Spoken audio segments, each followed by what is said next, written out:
Olá, primeiro ano. Nós vamos agora então para a última parte, o nosso último vídeo referente ao capítulo 6. Vamos falar de Ernest Cassirer, ok?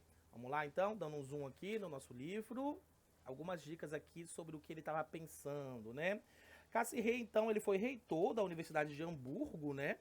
Ele lecionou lá desde 1919, estando lá desde 1929 até 1933.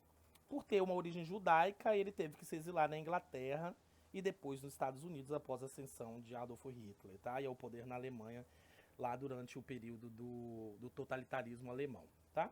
Então vamos ver o que ele pensava. Cassirer, ele procurou ampliar um pouco aquela compreensão de que o ser humano é um animal racional.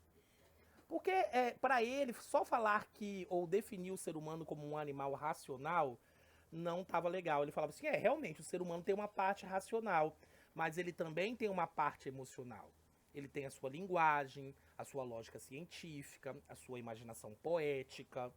Então, Cassirer afirmava que o ser humano ele não é só uma parte racional. Ele fala assim: na verdade, o ser humano, com todas essas suas dimensões, da linguagem, da lógica, da imaginação, ele, de certa forma, ele considera, né, que essas dimensões elas vão formar entre elas uma capacidade do indivíduo de gerar símbolos.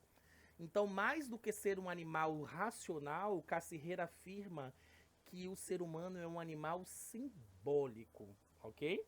Então, essa cultura humana, essa formação dos símbolos, né, é uma junção entre a ciência, entre a arte, entre a religião, entre a ética, entre a política.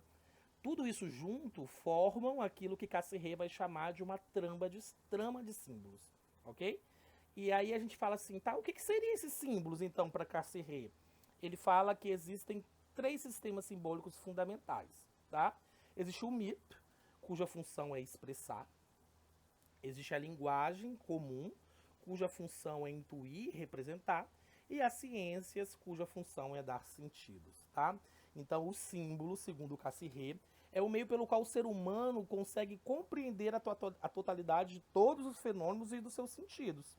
Ou seja, para ele, no entendimento da formação do próprio ser humano, esse ser humano ele só vai conseguir viver se ele estiver envolvido com o sentido das coisas. E esse sentido das coisas, elas só vão estabelecer com essa trama de símbolos que ele afirma e valoriza aqui tanto, tá? Ou seja, o ser humano é um animal simbólico porque ele não é só racional, ele também é emocional. E a racionalidade e o lado emocional do ser humano, quando se juntam, formam essa trama simbólica destacada por Cassirer. Ok?